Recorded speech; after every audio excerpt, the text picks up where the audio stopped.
വചനാഗ്നി വചനാഗ്നി ആത്മാവിൽ അഭിഷേക വചനാഗ്നി വചനാഗ്നി വചനാഗ്നി ആത്മാവിൽ അഭിഷേക വചനാഗ്നി ദേശങ്ങൾ രാജ്യങ്ങൾ ഗോത്രങ്ങൾ വംശങ്ങളെങ്ങും അറിയട്ടെ വചനാഗ്നി ദേശങ്ങൾ രാജ്യങ്ങൾ ഗോത്രങ്ങൾ വംശങ്ങളെങ്ങും പടരട്ടെ വചനാഗ്നി വചനാഗ്നി വചനാഗ്നി ആത്മാവിൽ അഭിഷേക വചനാഗ്നി വചനാഗ്നി വചനാഗ്നി ആത്മാവിൽ അഭിഷേക വചനാഗ്നി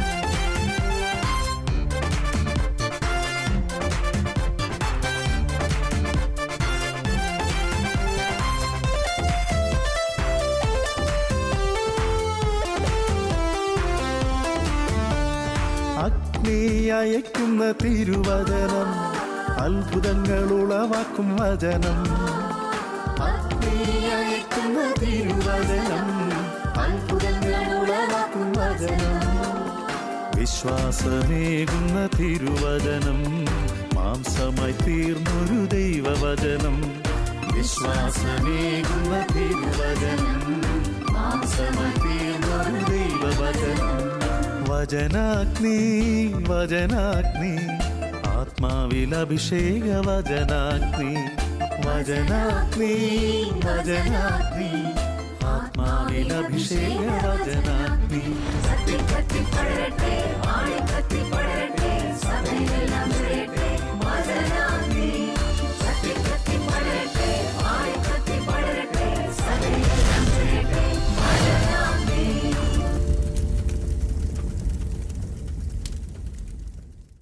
ഈശോയിൽ സ്നേഹമുള്ള ശാലോം പ്രേക്ഷകർക്ക് വചനാഗ്നി പ്രോഗ്രാമിലേക്ക് ഈശോയുടെ നാമത്തിൽ ഹൃദ്യമായ സ്വാഗതം. ഈശോയിൽ സ്നേഹമുള്ള സഹോദരങ്ങളെ, ഒരു നിമിഷം ശാന്തമായി നാം ആയിരിക്കുന്നിടങ്ങളിൽ ഇരുന്നു കൊണ്ട് പ്രാർത്ഥിക്കാം. കർത്താവായ ഈശോയെ, അങ്ങയുടെ അനന്തമായ സ്നേഹത്താൽ ഞങ്ങളെ നിമിഷം ഒരുമിച്ച് കൂട്ടിയല്ലോ. നിങ്ങളുടെ വചനം കേൾക്കാനായിട്ട് ആഗ്രഹത്തോടെ ഞങ്ങളിരിക്കുകയാണ്. ഈശോയെ, നീ ഇന്ന് ഞങ്ങളോട് സംസാരിക്കണമേ. എൻ്റെ പരിശുദ്ധാത്മാവിൻ്റെ പ്രവർത്തനം ഞങ്ങൾ അനുഭവിച്ചറിയട്ടെ. ആത്മാവ് ഞങ്ങളെ നയിക്കട്ടെ, നിയന്ത്രിക്കട്ടെ. ഈ മണിക്കൂറിൽ നിൻ്റെ കൃപ ഞങ്ങളുടെ മേലും ഞങ്ങളുടെ കുടുംബങ്ങളുടെ മേലും ഞങ്ങൾ ആർക്കൊക്കെ വേണ്ടി പ്രാർത്ഥിക്കുന്നു അവരുടെ മേലെല്ലാം നിറയുവാൻ ഇടയാകട്ടെ. അമ്മേ മാതാവേ, ദൈവകൃപ നിറഞ്ഞ അമ്മ, ഞങ്ങൾക്ക് വേണ്ടി മധ്യസ്ഥം വഹിക്കണമേ. Praise the lord. Hallelujah, hallelujah.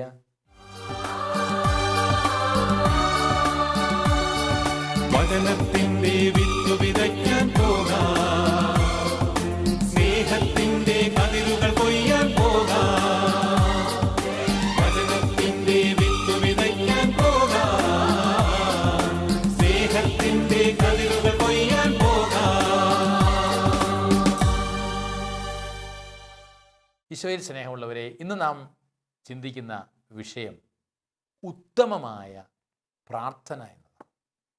നമ്മളൊക്കെ പ്രാർത്ഥിക്കുന്നവരാണ്. എന്നാൽ നമ്മളുടെ പ്രാർത്ഥന എപ്പോഴാണ് ദൈവത്തിൻ്റെ സന്നിധിയിൽ വിലയുള്ളതും ഉത്തമവുമായി മാറുന്നത്? പൗലോസ് അപ്പോസ്തലൻ തിമോത്തിയോസിന് എഴുതിയ 1-ാം ലേഖനത്തിൻ്റെ 2-ാം അധ്യായത്തിൽ പ്രാർത്ഥനയെക്കുറിച്ച് ചില നിർദ്ദേശങ്ങൾ നൽകുന്നുണ്ട്. എല്ലാവർക്കും വേണ്ടി അപേക്ഷകളും യാചനകളും മധ്യസ്ഥ പ്രാർത്ഥനകളും ഉപകാര സ്മരണകളും അർപ്പിക്കണമെന്ന് ഞാൻ ആദ്യമേ ആഹ്വാനം ചെയ്യുന്നു. അപ്പോൾ എല്ലാവർക്കും വേണ്ടി പ്രാർത്ഥിക്കണം. നമ്മുടെയൊക്കെ പ്രാർത്ഥനയുടെ പലപ്പോഴുള്ളൊരു കുഴപ്പം, നമ്മളൊക്കെ നമുക്ക് വേണ്ടി പ്രാർത്ഥിക്കും, നമ്മുടെ കുടുംബത്തിലുള്ളവർക്ക് വേണ്ടി പ്രാർത്ഥിക്കും, നമ്മളോട് പ്രാർത്ഥിക്കാൻ പറഞ്ഞിട്ടുള്ളവർക്ക് വേണ്ടി പ്രാർത്ഥിക്കും, നമ്മൾക്ക് ഉപകാര സഹായം ചെയ്യുന്നവർക്ക് വേണ്ടി പ്രാർത്ഥിക്കും. എന്നാൽ എല്ലാവർക്കും വേണ്ടി പ്രാർത്ഥിക്കണം. എല്ലാവർക്കും വേണ്ടി മധ്യസ്ഥ പ്രാർത്ഥനകളും യാചനകളും ഉപകാര സ്മരണകളും സമർപ്പിക്കണം. ആരെയും നമ്മുടെ പ്രാർത്ഥനയിൽ നിന്ന് അകറ്റി നിർത്താൻ പാടില്ല. അതല്ലേ ഈശോ ഫൗസ്റ്റീനായി പഠിപ്പിച്ചത്? കരുണയുടെ ജപമാലയില്ലേ പ്രാർത്ഥിക്കാൻ? ഈശോയുടെ അതിദാരുണമായ പീഡാസഹനങ്ങളെ പ്രതി ഞങ്ങളുടെ മേലും ലോകം മുഴുവൻ്റെ മേലും കരുണയായിരിക്കണമേ. അപ്പോൾ ലോകം മുഴുവനെയും നമ്മുടെ പ്രാർത്ഥനയിൽ ചേർത്ത് വയ്ക്കാൻ കഴിയണം. അതിൻ്റെ കാരണം എന്താണെന്ന് ചോദിച്ചാൽ, ദൈവത്തിൻ്റെ ആഗ്രഹം ഇതാണ്. ദൈവത്തിൻ്റെ ആഗ്രഹം എന്താണ് എന്ന് തിമോഥെയോസിന് എഴുതിയ 1 ലേഖനത്തിൻ്റെ 2-ാം അധ്യായം അതിൻ്റെ 4-ാമത്തെ തിരുവചനത്തെ നമ്മൾ വായിക്കുന്നുണ്ട്. എല്ലാവരും രക്ഷിക്കപ്പെടണമെന്നും സത്യം അറിയണമെന്നുമാണ് ദൈവം ആഗ്രഹിക്കുന്നത്. എല്ലാവരും രക്ഷിക്കപ്പെടണമെന്നും എല്ലാവരും സത്യം അറിയണമെന്നും. സത്യം അറിയാത്തതാണ്, ഈ അജ്ഞതയാണ് രക്ഷയിൽ നിന്നുള്ള മനുഷ്യൻ്റെ അകൽച്ച. Price the lord, hallelujah. അതുകൊണ്ട് പൗലോസ് അപ്പോസ്തലൻ തിമോഥെയോസിനെ ഓർമ്മപ്പെടുത്തുകയാണ്, എല്ലാവർക്കും വേണ്ടി പ്രാർത്ഥിക്കണം. പിന്നീട് പ്രത്യേകം പറയുകയാണ്, എല്ലാ ഭക്തിയിലും വിശുദ്ധിയിലും ശാന്തവും സമാധാനപൂർണവുമായ ജീവിതം നയിക്കാൻ നമുക്കിടയാകത്തക്ക വിധം രാജാക്കന്മാർക്കും ഉന്നത സ്ഥാനീയർക്കും വേണ്ടിയും ഇപ്രകാരം തന്നെ ചെയ്യണം. കാരണം രാജാക്കന്മാർ, നേതാക്കന്മാർ, ഉന്നത സ്ഥാനത്തുള്ളവർ, അവർ നേരെ ആണെങ്കിൽ മാത്രമേ നമുക്ക് ദൈവഭക്തിയിലും സമാധാനപൂർണ്ണമായൊരു ജീവിതം നയിക്കാൻ പറ്റുള്ളൂ. അതുകൊണ്ട് അവർക്ക് വേണ്ടിയും പ്രാർത്ഥിക്കണം. അങ്ങനെ പ്രാർത്ഥിക്കുമ്പോൾ ആ പ്രാർത്ഥനയെക്കുറിച്ചാണ്, ഇത് ഉത്തമവും നമ്മുടെ രക്ഷകനായ ദൈവത്തിൻ്റെ മുമ്പിൽ സ്വീകാര്യവും അത്രേ. Price the Lord. അപ്പോൾ ഉത്തമവും ദൈവത്തിൻ്റെ മുമ്പിൽ സ്വീകാര്യവുമായൊരു പ്രാർത്ഥന ഇനി മുതൽ നമ്മളിൽ ഉണ്ടാകട്ടെ. എല്ലാവർക്കും വേണ്ടി നമുക്ക് പ്രാർത്ഥിക്കാം. നമ്മൾ കണ്ടുമുട്ടുന്നവരാരായാലും, അവൻ എത്ര നികൃഷ്ടനായാലും ദൈവത്തിനൊരാഗ്രഹമുണ്ടെന്ന് ഓർക്കണം. അവനും രക്ഷപ്പെടണം. അവൻ രക്ഷപ്പെടണമെങ്കിൽ ഞാൻ അവന് വേണ്ടി പ്രാർത്ഥിക്കണം. എൻ്റെ പ്രാർത്ഥനയിലൂടെ ദൈവത്തിൻ്റെ കരുണ അവൻ്റെ മേൽ ഒഴുകിയിറങ്ങുമ്പോൾ അവനിൽ ദൈവത്തിൻ്റെ കരുണ അനുതാപത്തിൻ്റെ ചൈതന്യമായി, അഭിഷേകമായി, ആ അഭിഷേകം രക്ഷയായി മാറും. Price the lord, hallelujah. പ്രിയപ്പെട്ട സഹോദരങ്ങളെ, പലപ്പോഴും നമ്മുടെ ജീവിതത്തിൽ നമ്മളെ ചിലരെയൊക്കെ പ്രാർത്ഥനയിൽ അങ്ങ് അകറ്റി നിർത്താറുണ്ട്. അതെങ്ങനെയുള്ളവരാ? നമ്മളെ ഉപദ്രവിക്കുന്നവർ, നാം വെറുക്കുന്നവർ, നമ്മളെ വെറുക്കുന്നവർ, നമ്മളെ കുറ്റം പറയുന്നവർ, നമ്മളെ മാറ്റി നിർത്തുന്നവർ, നമ്മളെ അവഹേളിക്കുന്നവർ, നമ്മളെ നിന്ദിക്കുന്നവർ, ഇവരൊക്കെ നമ്മുടെ പ്രാർത്ഥനയിൽ നിന്ന് പലപ്പോഴും നാം മാറ്റി നിർത്തുന്ന വ്യക്തികളാണ്. എന്നാൽ നാം ശത്രുക്കളെന്ന് ഗണിക്കപ്പെടുന്നവർക്ക് വേണ്ടി പ്രാർത്ഥിക്കുമ്പോഴാണ് അത് വളരെ ശക്തമായ ഫലദായകമായ പ്രാർത്ഥനയായി മാറുന്നത്. കല്ലേറ് കൊള്ളുമ്പോൾ എസ്തപ്പാനോസ് പുണ്യവാളൻ കല്ലെറിഞ്ഞവർക്ക് വേണ്ടി പ്രാർത്ഥിച്ചു. അവരുടെ നേതാവായിരുന്ന സാവൂൾ മാനസാന്തരപ്പെട്ട് പൗലോസായി മാറി. ഫലദായകമായി മാറി ആ പ്രാർത്ഥന. Price the lord, hallelujah. വിശുദ്ധ മത്തായി എഴുതിയ സുവിശേഷം അതിൻ്റെ 5-ാം അധ്യായം 44-ാമത്തെ തിരുവചനത്തിൽ നാം ഇപ്രകാരം വായിക്കുന്നു, ഞാൻ നിങ്ങളോട് പറയുന്നു, ശത്രുക്കളെ സ്നേഹിക്കുവിൻ, നിങ്ങളെ പീഡിപ്പിക്കുന്നവർക്ക് വേണ്ടി പ്രാർത്ഥിക്കുവിൻ, അങ്ങനെ നിങ്ങൾ നിങ്ങളുടെ സ്വർഗസ്ഥനായ പിതാവിൻ്റെ മക്കളായിത്തീരും. പീഡിപ്പിക്കുന്നവർക്ക് വേണ്ടി പ്രാർത്ഥിക്കുമ്പോഴാണ് ഞാനും നിങ്ങളും സ്വർഗീയ പിതാവിൻ്റെ മക്കളായിത്തീരുന്നത്. ഈശോ ദൈവപുത്രനാണ് എന്ന് ശതാധിപൻ വിളിച്ചു പറഞ്ഞപ്പോഴാണ്, ഈശോ കുരിശിൽ കിടക്കുമ്പോഴാണ്.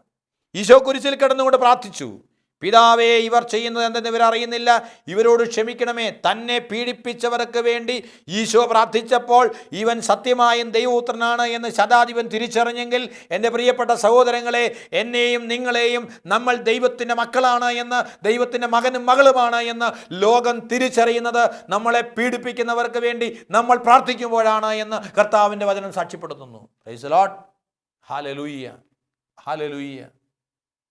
വീണ്ടും പ്രാർത്ഥിക്കുമ്പോൾ രഹസ്യത്തിൽ പ്രാർത്ഥിക്കണമെന്നാണ് വിശുദ്ധ മത്തായിയുടെ സുവിശേഷം 6-ാം അധ്യായത്തിൻ്റെ 6 മുതലുള്ള വാക്യങ്ങൾ നമ്മളെ പഠിപ്പിക്കുന്നത്. നീ പ്രാർത്ഥിക്കുമ്പോൾ നിന്റെ മുറിയിൽ കിടന്ന് കതകടച്ച് രഹസ്യമായി നിന്റെ പിതാവിനോട് പ്രാർത്ഥിക്കുക. രഹസ്യങ്ങൾ അറിയുന്ന പിതാവ് നിനക്ക് പ്രതിഫലം നൽകും.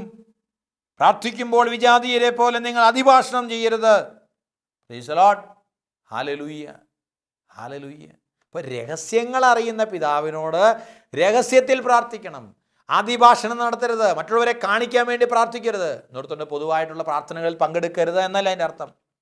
അത് ദൈവത്തിൻ്റെ സാന്നിധ്യമുള്ള ഇടമാണ്. 2-3 പേർ എൻ്റെ നാമത്തിൽ ഒരുമിച്ച് കൂടുമ്പോൾ അവരുടെ മധ്യത്തിൽ ഞാനുണ്ട്. തീർച്ചയായും സമൂഹമായി പ്രാർത്ഥിക്കുമ്പോൾ അതിൻ്റെ അഭിഷേകവും അനുഗ്രഹവും നമുക്കെല്ലാം ലഭിക്കും. എന്നാൽ വ്യക്തിപരമായിട്ടുള്ള നമ്മുടെ പ്രാർത്ഥന മറ്റുള്ളവരെ കാണിക്കാൻ വേണ്ടിയിട്ടാകരുത് നമ്മളുടെ സമൂഹ പ്രാർത്ഥനകൾ. മറിച്ച് സമൂഹത്തെ മുഴുവൻ പ്രാർത്ഥനയിലേക്ക് നയിക്കാൻ വേണ്ടി പ്രാർത്ഥന ചിലപ്പോൾ നമുക്ക് ലീഡ് ചെയ്യാൻ സാധിക്കും. ആ രീതിയിൽ ലീഡ് ചെയ്യണം. അല്ലാതെ എൻ്റെ പ്രാർത്ഥന എല്ലാവരും ഒന്ന് കാണട്ടെ, ഞാൻ പ്രാർത്ഥിക്കുന്നയാളാണെന്ന് മറ്റുള്ളവരെ ബോധ്യപ്പെടുത്താൻ വേണ്ടിയിട്ടുള്ള പ്രാർത്ഥനക്കാരിയായി നമ്മൾ മാറരുത്. നിനക്ക് പ്രാർത്ഥിക്കണമെങ്കിൽ രഹസ്യം. മറ്റുള്ളവർക്ക് വേണ്ടി നീ പ്രാർത്ഥിക്കുമ്പോൾ, അവരോട് ചേർന്ന് പ്രാർത്ഥിക്കുമ്പോൾ അവരെയും കൂടി പ്രാർത്ഥിക്കാൻ സഹായിക്കാം. എന്നാൽ നീ വ്യക്തിപരമായിട്ടുള്ള പ്രാർത്ഥന നടത്തുമ്പോൾ രഹസ്യമായി, രഹസ്യങ്ങൾ അറിയുന്ന പിതാവിനോട് ഹൃദയവികാരങ്ങൾ പകർന്നു കൊടുക്കണം. അന്ന പ്രാർത്ഥിച്ചത് അങ്ങനെയല്ലേ? ഏലി പുരോഹിതൻ്റെ മുമ്പിൽ അവൾ പറയുകയാണ്, ഞാൻ ഒത്തിരിയേറെ നെടുവീർപ്പോടെ വേദനയോടെയാണ് വന്നത്. ഞാൻ എൻ്റെ ഹൃദയവികാരങ്ങൾ കർത്താവിൻ്റെ മുമ്പിൽ പകർന്നു കൊടുക്കുകയായിരുന്നു. പിന്നീട് ഒരിക്കലും അവളുടെ മുഖം മ്ലാനമായില്ല. കാരണം അവളുടെ പ്രാർത്ഥന ദൈവസന്നിധിയിൽ സ്വീകാര്യമായി മാറി. ദൈവം അവളെ അനുഗ്രഹിച്ചു. Price the lord. Hallelujah, hallelujah. അതുകൊണ്ട് ഓർക്കുക, നമ്മുടെ പ്രാർത്ഥന ഉത്തമമാകണം, ദൈവത്തിന് സ്വീകാര്യമാകണം. എല്ലാവർക്കും വേണ്ടി പ്രാർത്ഥിക്കണം. പീഡിപ്പിക്കുന്നവർക്ക് വേണ്ടി പ്രത്യേകം പ്രാർത്ഥിക്കണം. രഹസ്യത്തിൽ പ്രാർത്ഥിക്കണം. വീണ്ടും വചനം പറയുകയാണ്, വിശ്വാസത്തോടെ പ്രാർത്ഥിക്കണം. വിശുദ്ധ മർക്കോസ് എഴുതിയ സുവിശേഷം 11-ാം അധ്യായത്തിൻ്റെ 24-ാമത്തെ തിരുവചനം, നിങ്ങൾ പ്രാർത്ഥിക്കുകയും യാചിക്കുകയും ചെയ്യുന്നതെന്തും ലഭിക്കുമെന്ന് വിശ്വസിക്കുവിൻ, നിങ്ങൾക്ക് ലഭിക്കുക തന്നെ ചെയ്യും. വിശ്വാസമില്ലാത്ത പ്രാർത്ഥന ബാറ്ററി ഇല്ലാത്ത മൊബൈൽ ഫോൺ പോലെയാണ്. വെറുതെ കയ്യിൽ വെച്ചുകൊണ്ടിരിക്കാൻ മാത്രമേ പറ്റുള്ളൂ. അതിന് ജീവനില്ല, അതിന് വെളിച്ചമില്ല, അതിന് പവറില്ല. വിശ്വാസത്തോടെ താൻ പറയുന്നത് സംഭവിക്കുമെന്ന് ഹൃദയത്തിൽ ശങ്കിക്കാതെ വിശ്വസിച്ചുകൊണ്ട് പ്രാർത്ഥിക്കാൻ പറ്റൂ. ഈ കർത്താവിൻ്റെ വസ്ത്രത്തിൻ്റെ വിളിമ്പിലൊന്ന് തൊട്ടാൽ ഞാൻ സുഖപ്പെടുമെന്നുള്ള വിശ്വാസത്തോടെ തൊട്ടപ്പോൾ രക്തസ്രാവക്കാരിയിലേക്ക് ശക്തി ഒഴുകിയെങ്കിൽ, കർത്താവിൽ നിനക്ക് മനസ്സുണ്ടെങ്കിൽ എന്നെ ശുദ്ധനാക്കാൻ കഴിയുമെന്ന് വിശ്വസിച്ചവനോട് എനിക്ക് മനസ്സുണ്ട്, ശുദ്ധി ഉണ്ടാകട്ടെ എന്ന് കർത്താവ് പറഞ്ഞെങ്കിൽ, കർത്താവിൽ ഒരു ഉറച്ച വിശ്വാസം വേണം. എനിക്കിത് ചെയ്തു തരാൻ കഴിയുമെന്ന് നിങ്ങൾ വിശ്വസിക്കുന്നുവോ എന്ന് അന്ധന്മാരോട് കർത്താവ് ചോദിച്ചു. എനിക്കിത് ചെയ്യാൻ പറ്റുമെന്ന് നീ വിശ്വസിക്കുന്നു. നീ പ്രാർത്ഥിക്കാൻ നിൽക്കുമ്പോൾ ഈശോ നിന്നോട് ചോദിക്കുന്നൊരു ചോദ്യമുണ്ട്. നീ പ്രാർത്ഥിക്കും, സർവശക്തനും പിതാവുമായ ദൈവത്തിൽ വിശ്വസിക്കുന്നു എന്ന്. നീ വിശ്വസിക്കുന്നുണ്ടോ ഞാൻ സർവശക്തനാണെന്ന്? എല്ലാ പ്രതീക്ഷയും അസ്തമിക്കുമ്പോൾ എനിക്കവിടെ നിനക്ക് വേണ്ടി പ്രവർത്തിക്കാൻ കഴിയുമെന്ന് നീ വിശ്വസിക്കുന്നുണ്ടോ? 100 വയസ്സായ തൻ്റെ ശരീരം മൃതപ്രായമാണെന്ന് അറിയാമായിരുന്നിട്ടും, തൻ്റെ ശരീരം മൃതപ്രായമാണെന്നറിയാമായിരുന്നിട്ടും, തൻ്റെ ഭാര്യ സാറായുടെ ഉദരം വന്ധ്യമാണെന്നറിയാമായിരുന്നിട്ടും, പ്രതീക്ഷയ്ക്ക് സാധ്യതയില്ലാതിരുന്നിട്ടും പ്രതീക്ഷയോടെ വിശ്വസിച്ച അബ്രാഹമാണ് വിശ്വാസികളുടെ പിതാവെങ്കിൽ, പ്രിയപ്പെട്ട മകനെ, മകളെ, ലോകത്തിൻ്റെ ദൃഷ്ടിയിൽ, ലൗകിക കാഴ്ചപ്പാടിൽ അസാധ്യമെന്ന് തോന്നുന്ന നിൻ്റെ ജീവിത പ്രശ്നങ്ങളുടെ മധ്യേ, നിന്റെ തകർച്ചകൾക്ക് മധ്യേ ദൈവത്തിന് സാധിക്കുമെന്നുള്ള ഉറച്ച വിശ്വാസത്തോടെ നിനക്ക് പ്രാർത്ഥിക്കാൻ കഴിയുമോ? ആ പ്രാർത്ഥനയാണ് ഉത്തമമായ പ്രാർത്ഥന. വീണ്ടും ദൈവത്തിൻ്റെ ഹിതം നിറവേറാൻ വേണ്ടി പ്രാർത്ഥിക്കണം. നമ്മുടെ താല്പര്യങ്ങളും ആഗ്രഹങ്ങളും ദൈവത്തിന് കൊടുക്കണം. റോമാലേഖനം 9-ാം അധ്യായത്തിൻ്റെ 16-ാമത്തെ തിരുവചനം, മനുഷ്യൻ്റെ ആഗ്രഹമോ പ്രയത്നമോ അല്ല, പ്രത്യുത ദൈവത്തിൻ്റെ ദയയാണ് എല്ലാറ്റിൻ്റെയും അടിസ്ഥാനം. ദൈവത്തിൻ്റെ ദയ, ദൈവത്തിൻ്റെ ഇഷ്ടം നിറവേറ്റപ്പെടണം. ഈശോ ഗെത്സമേൻ തോട്ടത്തിൽ പ്രാർത്ഥിച്ചുകൊണ്ട് നമുക്കൊരു മാതൃക തന്നില്ലേ? പിതാവേ, കഴിയുമെങ്കിൽ ഈ പാനപാത്രം എന്നിൽ നിന്ന് മാറ്റിത്തരണമേ, എങ്കിലും എൻ്റെ ഹിതമല്ല അവിടുത്തെ ഹിതം നിറവേറട്ടെ. അപ്പോൾ അവനെ ശക്തിപ്പെടുത്താൻ ഒരു ദൂതൻ പ്രത്യക്ഷപ്പെട്ടു. എന്തിനാ ശക്തി?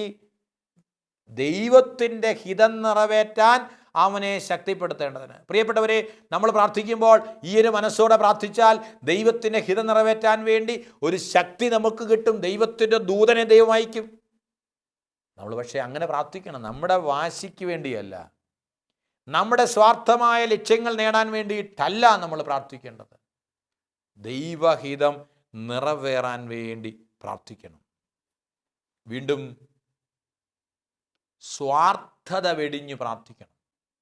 യാക്കോബ് ശ്ലീഹ എഴുതിയ ലേഖനത്തിലെ 4-ാം അധ്യായത്തിൻ്റെ 3 മുതലുള്ള തിരുവചനങ്ങളിൽ നമ്മൾ ഇപ്രകാരം കാണുന്നു: നിങ്ങൾ ചോദിച്ചിട്ടും നിങ്ങൾക്ക് ലഭിക്കുന്നില്ലെങ്കിൽ അത് നിങ്ങളുടെ ദുരാശകളെ തൃപ്തിപ്പെടുത്താൻ നിങ്ങൾ തിന്മയായിട്ടുള്ളവ ചോദിച്ചതുകൊണ്ടാണ്.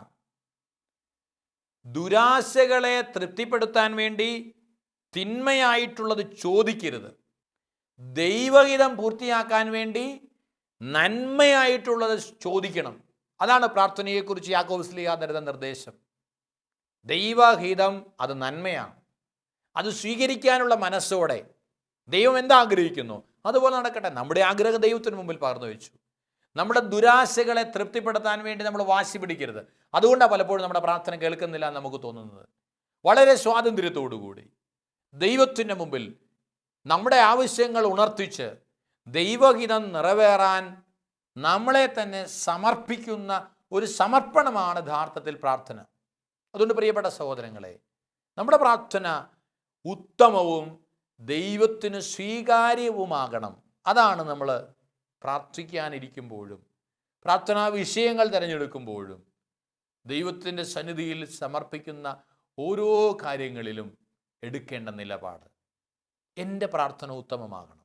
എൻ്റെ പ്രാർത്ഥന ദൈവത്തിന് സ്വീകാര്യമാണ്. മറ്റുള്ളവരെ കാണിക്കാൻ വേണ്ടി പ്രാർത്ഥിച്ചിട്ട് കാര്യമൊന്നുമില്ല. മറ്റുള്ളവരെ കയ്യടി കിട്ടാൻ വേണ്ടി ഞാൻ പ്രാർത്ഥന നടത്തിയതുകൊണ്ടോ ആരാധന നടത്തിയതുകൊണ്ടോ വിശുദ്ധ കുർബാന അർപ്പിച്ചതുകൊണ്ടോ കാര്യമില്ല. പുരോഹിതരെക്കുറിച്ച് പലപ്പോഴും പറയാറുണ്ട് ചിന്തകന്മാർ, അൾത്താരയിൽ വിശുദ്ധ കുർബാന അർപ്പിക്കുമ്പോൾ ഉള്ള ആ പൗരോഹിത്യത്തെക്കാൾ, വചനപ്രഘോഷണ വേദികളിൽ വചനം പങ്കുവയ്ക്കുമ്പോഴുള്ള ആ ഗാംഭീര്യത്തെക്കാൾ വ്യക്തിപരമായി ഈശോയുമായി ചേർന്നിരിക്കുമ്പോഴുള്ള ആത്മബന്ധമാണ് പൗരോഹിത്യത്തിൻ്റെ സൗന്ദര്യമെന്ന്. ഇതുപോലെ പുറമേ കാണിക്കാൻ വേണ്ടിയിട്ടുള്ള മറ്റുള്ളവരുടെ പ്രീതിക്ക് വേണ്ടിയിട്ടുള്ളത് ഒന്നുമല്ല. ഹൃദയങ്ങൾ പരിശോധിക്കുന്ന ദൈവത്തിൻ്റെ മുമ്പിൽ ഹൃദയപരമാർത്ഥതയോടുകൂടി ദൈവഹിതത്തിന് വിധേയപ്പെട്ട് പ്രാർത്ഥിക്കാൻ ദൈവം നമ്മളെ അനുഗ്രഹിക്കട്ടെ. വീണ്ടും വിശുദ്ധ ലൂക്കായുടെ സുവിശേഷത്തിൻ്റെ 18-ാം അധ്യായത്തിൻ്റെ 1-ാം വാക്യം നമ്മളെ പഠിപ്പിക്കുകയാണ്: ഭഗ്നാശരാകാതെ എപ്പോഴും പ്രാർത്ഥിക്കണം, നിരാശപ്പെട്ടു പോകരുത്, നഷ്ടധൈര്യരാകരുത്. കാരണം പത്രോസ്ലീഹ പറയുകയാണ്, ദൈവത്തിൻ്റെ ശക്തമായ കരത്തിൻ കീഴിൽ താഴ്മയോടെ നിൽക്കുക, അവിടുന്ന് തക്ക സമയത്ത് തന്നെ ഉയർത്തിക്കൊള്ളും. നീ ഭഗ്നാശനാകരുത്, നിരാശപ്പെട്ടു പോകരുത്. നിന്നെക്കുറിച്ച് ദൈവത്തിന് വിചാരമുണ്ട്, നിന്റെ കാര്യത്തിൽ ദൈവം ശ്രദ്ധാലുവാണ്. അതുകൊണ്ട് നീ ഭഗ്നാശനാകേണ്ട കാര്യമില്ല. സങ്കീർത്തനം 115:12 അതാ പറയുന്നത്. ദൈവത്തിന് നമ്മെക്കുറിച്ച് വിചാരമുണ്ട്, അവിടുന്ന് നമ്മെ അനുഗ്രഹിക്കും. നമ്മൾ ചെയ്യേണ്ടത് ഭഗ്നാശരാകാതെ പ്രത്യാശയുള്ളവരായി ദൈവത്തിൻ്റെ സന്നിധിയിൽ പ്രാർത്ഥിക്കുക എന്നതാണ്. വീണ്ടും വചനം പറയുകയാണ്, എളിമയോടെ പ്രാർത്ഥിക്കണം. ദിനവൃത്താന്തത്തിൻ്റെ 2-ാം പുസ്തകം 7-ാം അധ്യായത്തിൻ്റെ 14 മുതലുള്ള തിരുവചനങ്ങളിൽ നാം ഇപ്രകാരം കാണുന്നു: എൻ്റെ നാമം പേറുന്ന എൻ്റെ ജനം എന്നെ അന്വേഷിക്കുകയും തങ്ങളെ തന്നെ എളിമപ്പെടുത്തി പ്രാർത്ഥിക്കുകയും തങ്ങളുടെ ദുർമാർഗങ്ങളിൽ നിന്ന് പിന്തിരിയുകയും ചെയ്താൽ ഞാൻ സ്വർഗത്തിൽ നിന്ന് അവരുടെ പ്രാർത്ഥന കേട്ട് അവരുടെ പാപങ്ങൾ ക്ഷമിക്കുകയും അവരുടെ ദേശം സമ്പുഷ്ടമാക്കുകയും ചെയ്യും. പ്രിയപ്പെട്ടവരെ, ദൈവം നമ്മുടെ പ്രാർത്ഥന കേൾക്കണമെങ്കിൽ, ദൈവം നമ്മുടെ പാപങ്ങൾ ക്ഷമിക്കണമെങ്കിൽ, നമ്മുടെ പ്രാർത്ഥന കേട്ട് ദേശത്തെ മുഴുവൻ സമ്പുഷ്ടമാക്കണമെങ്കിൽ എളിമപ്പെടുത്തി ദുർമാർഗങ്ങളിൽ നിന്ന് പിന്തിരിഞ്ഞ് പ്രാർത്ഥിക്കണം. അഹങ്കരിക്കാതെ, ഒരു കൊച്ചുകുഞ്ഞിൻ്റെ നൈർമല്യത്തോടുകൂടി, വിനയത്തോടുകൂടി, എളിമയോടുകൂടി, ആശ്രയ മനോഭാവത്തോടുകൂടി ദൈവത്തിൻ്റെ മുമ്പിൽ പ്രാർത്ഥിക്കാൻ നമുക്ക് കഴിയുമോ? ഇതാണ് ദൈവത്തിൻ്റെ മുമ്പിൽ ഉത്തമമായ പ്രാർത്ഥന. വീണ്ടും ദുർമാർഗങ്ങളിൽ നിന്ന് പിന്തിരിയണം. പാപത്തിൻ്റെ പന്നിക്കൂട്ടിൽ നിന്ന് എഴുന്നേറ്റ ധൂർത്തപുത്രൻ പിതാവിൻ്റെ അടുക്കലേക്ക് വന്നപ്പോഴാണ് പിതൃസഹജമായ സ്നേഹം അവൻ അനുഭവിക്കാൻ കഴിഞ്ഞതെങ്കിൽ ഞാനും നിങ്ങളും തുടരുന്ന ജീവിതത്തിൻ്റെ പന്നിക്കൂട് അനുഭവങ്ങളെ പാടെ ഉപേക്ഷിച്ചുകൊണ്ട് അതിൽ നിന്ന് പിന്മാറി എഴുന്നേൽക്കണം. ദുർമാർഗങ്ങളിൽ നിന്ന് പിന്തിരിയാൻ തയ്യാറാകണം. തീരുമാനമെടുത്തിട്ട് പ്രാർത്ഥിക്കണം. ദൃഢനിശ്ചയത്തോടെ പ്രാർത്ഥിക്കണം. അതാണ് നമ്മൾ നേരുന്ന നേർച്ച. ഞാൻ ഈ തിന്മയിൽ നിന്ന് പിന്മാറാൻ തീരുമാനിച്ചിരിക്കുന്നു. ദൈവമേ, എൻ്റെ പ്രാർത്ഥന കേൾക്കണമേ. എത്രയെത്ര ജീവിതങ്ങളാണ് അങ്ങനെ അനുഗ്രഹിക്കപ്പെടുന്നത്. ദുശീലങ്ങൾ ഞാൻ ഉപേക്ഷിക്കാൻ തീരുമാനിക്കുന്നു. എൻ്റെ ഈ പ്രാർത്ഥന നിയോഗത്തിന് വേണ്ടി, എൻ്റെ മക്കൾക്ക് വേണ്ടി ഞാൻ ഇന്ന് തീരുമാനമെടുക്കുന്നു. എൻ്റെ വഴി ശരിയല്ല എന്ന് കണ്ടെത്തിയ ചില നിമിഷങ്ങളുണ്ട്. ആ ശരിയല്ലാത്തതിൽ നിന്ന് ഞാൻ പിന്തിരിയാൻ തയ്യാറായിരിക്കുന്നു. അങ്ങനെ പ്രാർത്ഥിക്ക്. അതാ വില കൊടുത്തുള്ള പ്രാർത്ഥന. നീ വിലപ്പെട്ടതെന്ന് കരുതിയിരുന്ന പല മാർഗങ്ങളും ദുർമാർഗങ്ങളാണെന്ന് തിരിച്ചറിഞ്ഞുകൊണ്ട് ആ ദുർമാർഗങ്ങളിൽ നിന്ന് പിന്തിരിഞ്ഞ് നീ പ്രാർത്ഥിക്കുമ്പോൾ ദൈവം നിന്റെ പ്രാർത്ഥന കേൾക്കും. വീണ്ടും യെശയ്യാ പ്രവാചകന്റെ പുസ്തകം 66-ാം അധ്യായത്തിൻ്റെ 4-ാം തിരുവചനത്തിൽ നമ്മൾ പ്രകാരം വായിക്കുന്നു: ആത്മാവിൽ എളിമയും അനുതാപവും ഉണ്ടാവുകയും എൻ്റെ വചനം കേൾക്കുമ്പോൾ വിറയ്ക്കുകയും ചെയ്യുന്നവനെയാണ് ഞാൻ കടാക്ഷിക്കുന്നത്. എളിമയോടെ ദുർമാർഗങ്ങളിൽ നിന്ന് പിന്തിരിഞ്ഞുകൊണ്ട് അനുതാപ ചൈതന്യത്തോടെ കർത്താവിൻ്റെ വചനത്തെ വിറയലോടെ കേട്ടുകൊണ്ട്, ദൈവമേ, ഈ വചനം അനുസരിച്ചല്ലല്ലോ ഞാൻ ജീവിക്കുന്നത്, ഈ വചനത്തിൽ നിന്ന് ഞാൻ ഒത്തിരി അകന്നാണല്ലോ ജീവിക്കുന്നത്, ഈ ഒരു ചിന്തയോടുകൂടി ദൈവത്തിങ്കിലേക്ക് വിറയലോടെ കടന്നു വരുവാൻ ദൈവ പൈതലേ നിനക്ക് സാധിക്കുമ്പോഴാണ് നിന്റെ പ്രാർത്ഥനയ്ക്ക് ദൈവസന്നിധിയിൽ വിലയുണ്ടാവുക. അത് ഉത്തമവും ദൈവത്തിന് സ്വീകാര്യവുമായ പ്രാർത്ഥനയായി മാറുന്നത്. ഈ ഒരു വലിയ അഭിഷേകം ഈ നിമിഷം നമ്മൾ ഓരോരുത്തരുടെ മേൽ നിറയുവാൻ നമുക്ക് ഒരുമിച്ചൊന്ന് പ്രാർത്ഥിക്കാം. എല്ലാവർക്കും ദൈവത്തിൻ്റെ കൃപ ലഭിക്കട്ടെ. ദൈവത്തിൻ്റെ കൃപയുടെ അനുഗ്രഹത്തിൻ്റെ അഭിഷേകത്തിൻ്റെ സമയമാണിത്. ഇപ്പോൾ പ്രാർത്ഥിക്കാനുള്ള സമയമാണ്.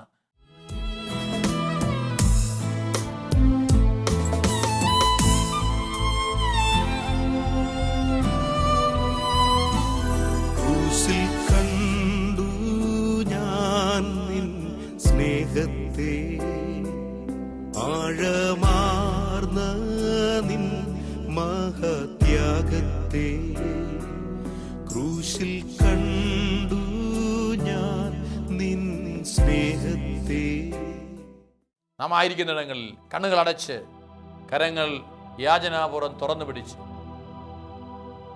യഥാർത്ഥമായ പ്രാർത്ഥനയുടെ ഒരു അഭിഷേകം നിറയും. ദൈവസന്നിധിയിൽ വിലയുള്ള സ്വീകാര്യമായ ഉത്തമമായ ഒരു പ്രാർത്ഥന എന്നിൽ നിന്ന് ഉയരണം. വെറും അധരങ്ങളുടെ വ്യായാമം മാത്രമായാൽ പോരാ. ഹൃദയം തിരുഹൃദയത്തോട് ചേർന്നിരിക്കുന്ന ഒരനുഭവമായി എൻ്റെ പ്രാർത്ഥന മാറണം.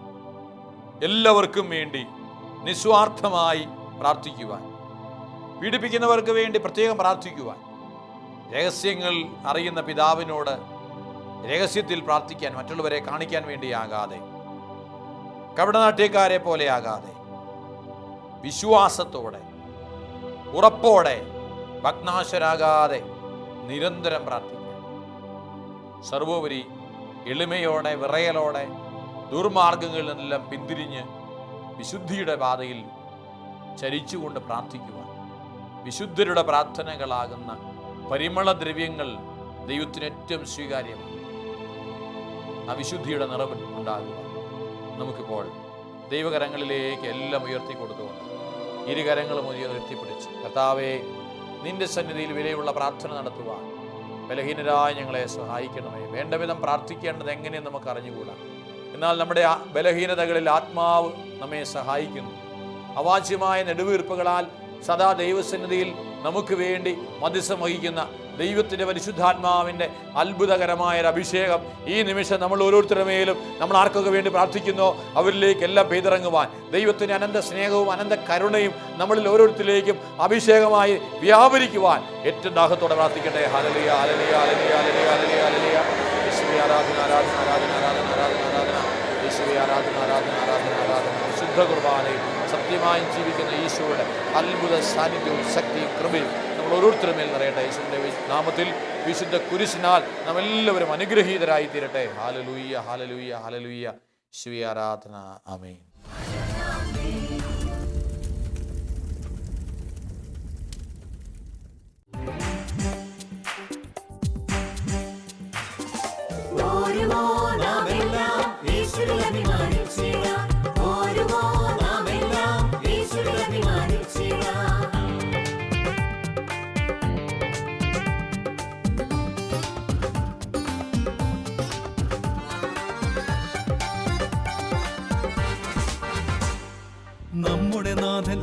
കന്യാമലയിൽ അന്ന് നൽകിയ മിഷൻ ദൂത് തലമുറ തലമുറ കൈമാറി കെടാതെ ഞങ്ങൾ ഘോഷിക്കും, കെടാതെ ഞങ്ങൾ ഘോഷിക്കും.